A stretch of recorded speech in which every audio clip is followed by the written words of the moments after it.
అప్పుల బాధలు వెంటాడుతున్నాయా? అయితే 6 జేవిఆర్ వారి జాతిరత్నాలు ధరించండి. హాయ్, వెల్కమ్ టు మనం టీవీ. నేను మీ మనోజ్. ఏపీ అసెంబ్లీ సమావేశాలు జరుగుతున్నాయి, బట్ వైసీపీ ఎమ్మెల్యేలు సభలకి హాజరు కావట్లేదు. సో పర్టికులర్గా ఇలాంటి నేపథ్యంలో ఎవరైతే ఫస్ట్ టైం ఎన్నికైన ఎమ్మెల్యేలు ఉన్నారో వాళ్ళు అధ్యక్ష అనే అర్హత కూడా వాళ్ళకి లేకుండా పోతుంది. సో ఇప్పుడు వాళ్ళు భయపడుతున్న పరిస్థితి, రేపొద్దున సస్పెండ్ చేస్తే ఏంటి అనేది. సో ఇప్పుడు మరి ఆ 6 ఎమ్మెల్యేలు మొన్న 3 ఎమ్మెల్సీలు చేరినట్టుగా ఇప్పుడు కూటమిలో చేరతారా, లేదంటే వాళ్ళ వైఖరి ఎలా ఉండబోతుంది మాట్లాడదాం. మనతో పాటు టీడీపీ అధికార ప్రతినిధి విద్యాసాగర్ రావు గారు. నమస్కారం అండి. సార్, మొన్నటిదాకా వాళ్ళు స్టేటస్ అన్నారు, అదన్నారు, ఇదన్నారు, మొత్తం కంప్లీట్ కాలయాపన చేస్తున్నారు. ఇప్పుడు ఆ 6 ఎమ్మెల్యేలు కనుక పొరపాటున టీడీపీలో చేరితే వైసీపీ పరిస్థితి ఏంటంటారు? నమస్తే అండి. మీకు అట్లాగే మనం టీవీ ప్రేక్షకులకి వాళ్ళు చేరతారా లేదా అన్న దాని మీద టాపిక్ అనవసరం.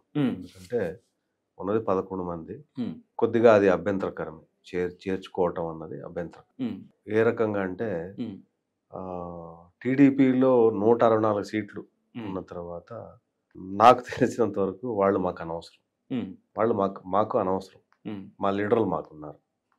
వాళ్ళు ఒకవేళ వేరే పార్టీలో చేరతారని కూడా అది వాళ్ళ ఇష్టం, మాకు సంబంధం లేదు. నెంబర్ 1. నెంబర్ 2, వాళ్ళ క్యారెక్టర్లు ప్రజలు చూసిన తర్వాత వాళ్ళు ఏ పార్టీలో చేరిపోతే ఆ పార్టీకి నష్టం అవుతుంది.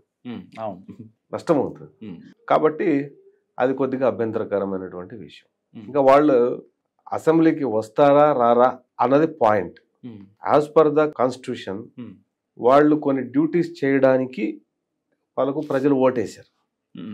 ప్రజలు ఓటేసి వాళ్ళకు బాధ్యత ఇచ్చారు. వాళ్ళు ఆ బాధ్యత నుంచి తప్పించుకొని పారిపోతున్నారు. ఏంటి, ఒక ఎలక్షన్ జరగాలంటే ఒక ప్రయాస, కొన్ని వేల కోట్లు గవర్నమెంట్ ఆఫ్ ఇండియా ఖర్చు పెడుతుంది, ఎలక్షన్ కమిషన్ ఆఫ్ ఇండియా ఖర్చు పెడుతుంది. రాష్ట్ర పద్ధతి నుంచి డబ్బులు ఖర్చు అవుతాయి, కేంద్ర పద్ధతి నుంచి కూడా డబ్బులు ఖర్చు అవుతాయి. అదో ఓటు వేసే రోజు హాలిడే ఇస్తారు. ఓటు వేయడానికి వివిధ ప్రాంతాల్లో ఉన్నటువంటి వ్యక్తులు వాళ్ళ ఊరికి వచ్చి వాళ్ళు ఖర్చు పెట్టుకొని టైం ఇచ్చి ప్రజాస్వామ్యబద్ధంగా లభించినటువంటి ప్రాథమిక హక్కులో భాగమైనటువంటి ఓటు హక్కును వాళ్ళ అభిష్టానికి అనుగుణంగా వాళ్ళు ఓటేసుకుంటారు. ఇది ఒక బాధ్యతతో కూడుకున్నటువంటి ఉద్యోగం. వాళ్ళ హానరీ అమౌంట్ కాదు, వాళ్ళకి డబ్బులు పబ్లిక్ అకౌంట్స్ లోంచి వస్తుంది. వాళ్ళకి డబ్బులు, వాళ్ళకు వాళ్ళ జీతంతో పాటు ఆ నియోజకవర్గంలో తిరగడానికి అవసరమైనటువంటి డబ్బులు, స్టేషనరీ, ఆఫీస్ మెయింటెనెన్స్, దాని తర్వాత వాళ్ళకి సబ్సిడరీలో కరెంటు, గ్యాస్ సిలిండర్లు, ఫోన్ కనెక్షన్లు, బస్సులో ఫ్రీ, ట్రైన్లో ఫ్రీ, దాంతోపాటు వాళ్ళకి సిట్టింగ్ ఛార్జెస్, డైలీ అలవెన్సెస్, వాళ్ళకు ఒక గవర్నమెంట్ ఎంప్లాయీ పిఏగా అతనికి శాలరీ, అతనికి హెచ్ఆర్, అతని డిఏ, టిఏ, పిఏ, అదే క్యాంప్ ఆఫీస్ ఛార్జెస్. తర్వాత అతనికి రక్షణగా 1 లేదా 2 కానిస్టేబుల్స్, వాళ్ళ గవర్నమెంట్, వాళ్ళ శాలరీస్, వాళ్ళ హెచ్ఆర్, వాళ్ళ పిఏ, డిఏ మొత్తం అంతా కలుపుకుంటే లక్షలాది రూపాయలు ఒక ఎమ్మెల్యే మీద నెలకు ఖర్చు. ఇన్ని లక్షలాది రూపాయలు తీసుకున్న వ్యక్తి అసెంబ్లీకి రావాలా వద్దా? ఇది హానరీ అమౌంట్ కాదు. వీళ్ళు టెన్యూర్లో మళ్ళీ ఓడిపోతే వీళ్ళకి పెన్షన్ వస్తుంది, లైఫ్ టైం పెన్షన్ వస్తుంది. వీళ్ళకి టోల్ గేట్ ఫ్రీ మళ్ళీ ఎమ్మెల్యేకి. అట్లాగే వీళ్ళు లెటర్లు ఇస్తే టీటీడీలో దర్శనాలు కోటా ఇస్తారు. అంటే ఇన్ని ప్రివిలేజెస్ అనుభవిస్తున్నారు కదా. ఇన్ని ప్రివిలేజెస్ అనుభవించడానికి మీకున్నటువంటి అర్హత ఏంటంటే ఒక ఎమ్మెల్యే అనే పదం, member of legislature of assembly కింద మిమ్మల్ని అక్కడికి పంపించారు. దేనికోసం పంపించారు? చట్టాలు, శాసనాలు ప్రజలకు ఉపయోగపడేటట్టు ఉండాలి చేయడానికి మీరు పాత్ర. మా నియోజకవర్గం నుంచి మిమ్మల్ని ప్రతినిధిగా అసెంబ్లీకి పంపిస్తున్నాం అనేది అటు కేంద్ర ప్రభుత్వ, రాష్ట్ర ప్రభుత్వాలు కాన్స్టిట్యూషన్ పరంగా డబ్బు ఖర్చు పెట్టి ప్రజలు ఓటు హక్కు మీకు వచ్చిన క్యూలో నిలబడి, ప్రభుత్వం ఆ రోజు ఓటు హక్కు ఉన్న రోజు ప్రభుత్వం లీవ్గా ఇచ్చి, మ్యాండేటరీ లీవ్, అది ఓటింగ్ రోజు మ్యాండేటరీ లీవ్. బయట ప్రజలు ఉంటే వాళ్ళ సొంత డబ్బులు ఖర్చు పెట్టుకుని వచ్చి వాళ్ళు ప్రజాసంబద్ధంగా లభించినటువంటి ఆ ప్రాథమిక హక్కును వినియోగించుకుని నేను పంపిస్తే అక్కడికి నువ్వు వితౌట్ రీజన్ నువ్వు అసలు అసెంబ్లీకి రాకుండా పోతే అంటే నువ్వు మరి జీతం ఎందుకు తీసుకుంటున్నావు? ప్రివిలేజెస్ ఎందుకు అనుభవిస్తున్నావు? సుప్రీంకోర్టు జడ్జిమెంట్ ఉంది, నువ్వు government employee. As per supreme court 1979 and 1975 judgement ప్రకారము MLA is nothing but government employee. అందువల్లే ఏసీబీ కేసు ఫైల్ చేయొచ్చు వాళ్ళ మీద ఆరోపణలు వస్తే.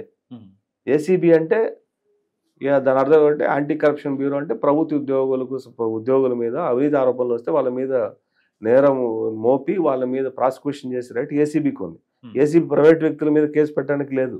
కేవలం ప్రభుత్వ ఉద్యోగుల మీద మాత్రమే, రాష్ట్ర ప్రభుత్వానికి సంబంధించినటువంటి ఉద్యోగులు మాత్రం ఏసీబీ కేసు పెట్టచ్చు.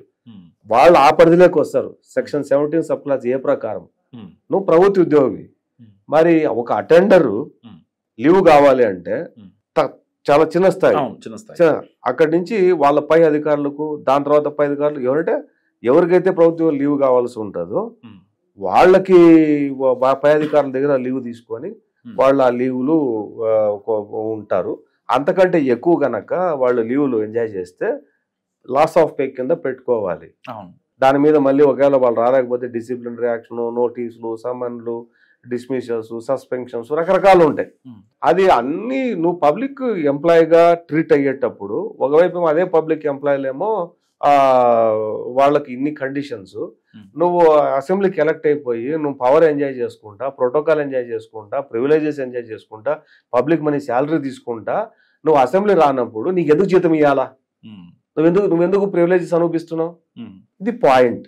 ఎగ్జాక్ట్లీ ఇది పాయింట్. ఎందుకు చెప్పానంటే మీకు వాళ్ళకి ఏమేమి స్పెషాలిటీస్ వస్తాయంటే ఒక ఎమ్మెల్యే మీద రమారమి సంవత్సరం నెలకు 8 లక్షల నుంచి 10 లక్షలు ఖర్చు అవుతాయి సరదాగా. వాళ్ళ పిఏతో దగ్గర నుంచి, గన్మెన్ల దగ్గర నుంచి, అతను డీజిల్ ఖర్చు, పెట్రోల్ మొత్తం చెప్పిన లిస్టు ప్రకారం అన్ని తీసుకుంటే 8 లక్షల నుంచి 10 లక్షలు ఖర్చు అవుతాయి. ఎవరి డబ్బులు అది? ప్రజల డబ్బు అది. నువ్వు రిటైర్డ్ అయిపోతే నువ్వు ఎలగబెట్టినటువంటి గొప్ప కార్యక్రమాలకు అసెంబ్లీకి పోకుండా నీ లైఫ్ టైం వల్ల నీకు పెన్షన్ ఒకటి 45,000 45,000 రూపాయలు పెన్షన్ ఒకటి, అది లైఫ్ టైం ఉంటుంది. అది లైఫ్ టైం 5 ఏళ్ళు పని చేస్తే నువ్వు ఇంత ఎంజాయ్ చేసి నువ్వు నీకు చట్టాలు శాసనాలు ప్రజల కోసం చేయమని చెప్పి నీ ప్రాంత ప్రజలను పంపిస్తే నువ్వు ఎక్కడున్నావో తెలియకుండా నువ్వు చట్టాలు శాసనాలు చేస్తే సభకు రాకుండా ఎగ్గొట్టేసి నీ ఇష్ట ప్రకారం నేను రాను, నేను ఇది ఆయనకు ప్రతిపక్ష నేత హోదా ఇవ్వాలా అనేది డిసైడ్ చేసేది ఎవరు? చట్టం డిసైడ్ చేయాలా, ప్రజలు డిసైడ్ చేయాలా. ప్రతిపక్ష హోదా వచ్చేటట్టు నీకు ఎమ్మెల్యేలన్నా ఇచ్చి ఉండాలా. నీకు వచ్చిన ఎమ్మెల్యేలకు నీకు ప్రతిపక్ష హోదా వచ్చే, నీ నాయకుడికి ప్రతిపక్ష హోదా వచ్చే అర్హత ఉందా లేదా చట్టం డిసైడ్ చేయాలి. ఈ రెండు నీకు సపోర్ట్ చేయనప్పుడు నీ ఎమ్మెల్యే పని నువ్వు చేయి. నీ ఎమ్మెల్యే నువ్వు డ్యూటీ చేయకుండా అసెంబ్లీకి చిన్నపిల్లోడు మాదిరి బడే కొట్టేసి సినిమాకి పోయినట్టు నువ్వు అసెంబ్లీ ఎక్కడ కొట్టేసి నీ ఇష్ట ప్రకారం దేశంలో నీకు ఇష్టం వచ్చిన చోట తిరుక్కుంటా ఉండిపోతే మరి డిశ్చార్జ్ ఆఫ్ డ్యూటీస్ కిందకి వస్తుంది కదా. డిశ్చార్జ్ ఆఫ్ డ్యూటీస్ కదా అవన్నీ కూడా. మరి నీ మీద ఎందుకు చర్యలు తీసుకోకూడదు? అసలు నీకెందుకు జీతం ఇవ్వాలా? నువ్వెందుకు ప్రివిలేజ్ ఇవ్వాలా నీకు? సో ఇది ఆగాల.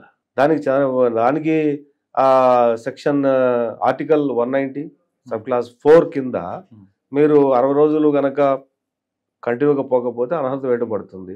59వ రోజు 60వ రోజు పోయి నువ్వు సంతకం పెట్టాల్సి వచ్చి మళ్ళీ నేను పోను అంటే కుదరదు. నువ్వు పోవద్దు. No work no pay. తీసుకోవద్దు, డబ్బు తీసుకోవద్దు, నువ్వు జీతం తీసుకోవద్దు. ఇది public money, taxpayers money. So ఇది ఇక్కడ రాష్ట్ర ప్రజలు ఆలోచించాలా, పొలిటికల్ పార్టీలు ఆలోచించాలా, పొలిటికల్ లీడర్స్ దీన్ని ఆలోచించాలా, సమాజంలో చర్చ జరగాల. ఎందుకోసం ఎమ్మెల్యే ఎలక్ట్ అయినాడు, ఎందుకోసం అసెంబ్లీకి పంపించారు, వాళ్ళు ఏం చేస్తున్నారు అనేది టాపిక్.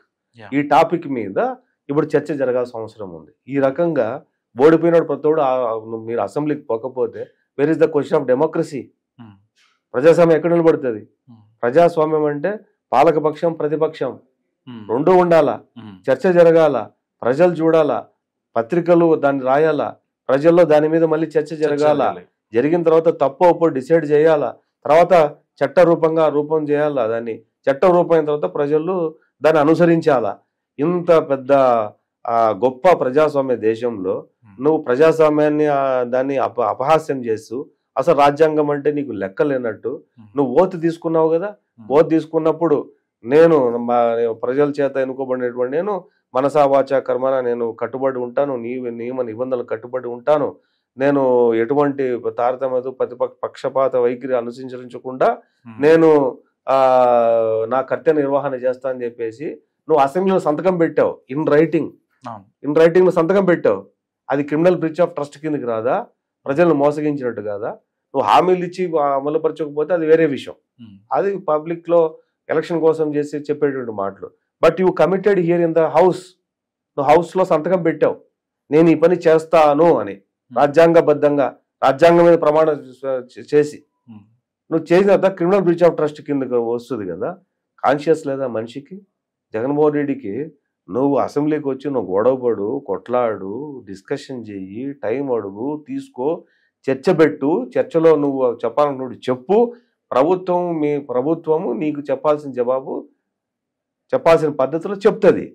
అంతేగాని అసలు అసెంబ్లీకి రాకుండా ఎగరగొట్టే రైట్ ఎమ్మెల్యేకి ఉందా? అది పాయింట్. ఈ పాయింట్ మీద డిస్కషన్ జరగాలి. ఎలక్ట్ అయినటువంటి ఎమ్మెల్యే అసెంబ్లీకి రాకపోతే ప్రజాస్వామ్యము, విలువలు, నైతికత, రూలు, రెగ్యులేషను, చట్టము, న్యాయము, ధర్మము, ఒక పాలసీసు ఇంకెందుకు మరి? నీకు ఇష్టం ఉంటే వస్తే లేకపోతే లేను. అది ఎట్లా కరెక్ట్ అవుతుంది? నీకు ఇష్టమైతే జీతం తీసుకుంటే లేకపోతే లేను. No work no salary, don't take. ఈ సుప్రీంకోర్టు జడ్జిమెంట్ ఉంది, no work no salary, your government employee. So ఇక్కడ ఈ చర్చ అనేది చాలా ఇంపార్టెంట్. అసెంబ్లీకి రాకపోవడం అన్నది నేరము. ప్రజల్ని క్రిమినల్ బ్రీచ్ ఆఫ్ ట్రస్ట్ కింద చీట్ చేసినట్టే, ప్రజల నమ్మకాన్ని చీట్ చేసినట్టే. నువ్వు రాజ్యాంగం మీద, దేవుడి మీద, ఆ రాజ్యాంగబద్ధమైనటువంటి హౌస్లో నువ్వు దాన్ని ఒప్పుకుంటూ నీ కర్తవ్య నిర్వహణ చేస్తాను నేను అని చెప్పి నువ్వు సంతకం పెట్టావు. బట్ నీ నిర్వహణ చేయట్లేదు, నువ్వు అసెంబ్లీకి రావట్లే అంటే నువ్వు you are breaching the constitution. So now it is a discussable. దీని మీద చర్చ జరగాల. వాళ్ళు వచ్చి కూర్చొని చట్టసభలో జరిగే చర్చల్లో నువ్వు మాట్లాడతావా, మాట్లాడవా, బిల్లుల్లో నువ్వు చేయి ఎత్తుతావా, ఎత్తవా, నువ్వు అసలు స్పందిస్తావా, స్పందించవా, వచ్చావా, కూర్చోవా, పోయావా, అది వేరు. నువ్వు హౌస్కి వచ్చావా లేదా అనేది ముఖ్యం. నువ్వు హౌస్కే రావటం లేదు, ఆ దరిదాపులు ఎక్కడ కనపడటంలే, చుట్టుపక్కల ఎక్కడ నువ్వు కనపడటంలే. అది ఎంతవరకు కరెక్ట్? అది ఎట్లా కరెక్ట్? అది ఉద్దరగా ప్రజల సొత్తు దొబ్బేస్తూ జీతాల రూపంలో, వివిధ రూపాల్లో నువ్వు ఎట్లా, నిన్ను కాన్స్టిట్యూషన్లో మాకు మేము ప్రివిలేజెస్ ఎంజాయ్ చేస్తామంటే ఎట్లా ఒప్పుకుంటుంది చట్టం? సో ఇది చర్చ జరగాల, దీని మీద చట్టం రావాల. చట్టం వస్తేనే దీనికి ఒక విలువ, గౌరవం చట్టసభలకు అనేది ఉంటుంది తప్ప అదర్వైజ్ లేకపోతే ఈరోజు వీళ్ళయింది, రేపు పొద్దున పక్క స్టేట్లో చేస్తారు, రేపు పొద్దున పార్లమెంట్లో చేస్తారు అంటే నిస్తేజంగా చూస్తూ ఉండిపోవాలా? పార్లమెంట్ రాకపోతే పార్లమెంటేరియన్, అసెంబ్లీ రాకపోతే లెజిస్లేచర్, అసెంబ్లీ రాకపోతే నిస్తేజంగా ప్రజాస్వామ్యం చూస్తూ ఉండిపోవాలా? అంటే ప్రజాస్వామ్యం ఏం కావాలి అప్పుడు? కాన్స్టిట్యూషన్లో ఉన్నటువంటి ఒక విలువైనటువంటి మౌలికమైనటువంటి విలువలు ఏవైతే ఉన్నాయో తిరోధకు చేస్తే కాన్స్టిట్యూషన్ చూస్తూ ఉండాలా? No, never. దీని మీద చర్చ జరగాల, దీనికి ఒక చట్టం రూపొందించాలా. Minimum days presence mandatory. ఏదైనా జరగకూడదని జరిగి హాస్పిటలైజ్డ్ అయిపోయి, ప్యారలైజ్డ్ అయిపోయి, కంప్లీట్ బెడెడ్ అయిపోయి నేను రాలేను అన్నప్పుడు నువ్వు కనీసం స్పీకర్కి ఇన్ఫార్మ్ చేయాలి కదా, ఏం ఫలానా కారణం చేత నేను రాలేకపోతానని చెప్పి ఒక లెటర్ పెట్టాలి కదా. అంటే ఒక ఎగ్జాంపుల్, ఒక 10th class student public exams రాయాలన్నా, ఇంటర్మీడియట్ ఎగ్జామ్ రాయాలన్నా, డిగ్రీ రాయాలన్నా, ప్రొఫెషనల్ కోర్సులు రాయాలన్నా 65 to 75% ప్రజెంట్ ఉండాలి. అప్పుడే మీకు ఎగ్జామ్కి అలో చేస్తారు, ఎగ్జామినేషన్ ఫీజు కట్టించుకుంటారు. ఒకవేళ ఇన్ కేస్ ఏదైనా ప్రాబ్లం ఉంటే ఖచ్చితంగా వాళ్ళకి డాక్టర్ సర్టిఫికెట్ ప్రొడ్యూస్ చేయాలి. 20 days, 25 days, 30 days అట్లాగా. అప్పుడు నీకు ఎగ్జామ్లు అలో చేస్తారు. ఒక 10వ క్లాస్ ఎగ్జామ్స్ రాసేది, ఇంటర్మీడియట్ రాసే కుర్రోడు, డిగ్రీ రాసే కుర్రోడు, వీళ్ళంతా కలిపి అవన్నీ ఫాలో అయ్యేటప్పుడు ఒక అమ్మాయి చట్టసభలోకి ఎలక్ట్ అయినటువంటి ఎమ్మెల్యేకి ఏమి బ్యారికేడ్స్ అవసరం లేదంటారా? మినిమం డేస్ ప్రెజెన్స్ అవసరం లేదంటారా? మళ్ళీ వాళ్ళ మెడికల్ అలవెన్స్ బాగాలేకపోతే విదేశాలకు వెళ్ళొచ్చు, మెడికల్ రీఎంబర్స్మెంట్లు, వాళ్ళ కుటుంబ సభ్యులకు రీఎంబర్స్మెంట్లు, విదేశీ ప్రయాణాలు, విదేశీ టూర్లు, ఇన్ని ప్రివిలేజ్ అనుభవిస్తున్నావే. ఒక స్పీకర్, నీకంటూ ఒక బాస్ ఉన్నాడు హౌస్లో, ఆ బాస్కి నేను రాలేను అన్న ఇన్ఫర్మేషన్ ఇవ్వాలన్నా కనీస జ్ఞానం లేకుండా, కనీస బాధ్యత లేకుండా బిహేవ్ చేస్తున్నప్పుడు చట్టం మారాల్సిన అవసరం ఉందంటారు, లేదంటారు? మారాలి. That what now requirement, discussion requirement in to the society. Thank you sir. So ఇది విద్యాసాగర్ గారి అనాలిసిస్. చూస్తూనే ఉండండి మనం టీవీ.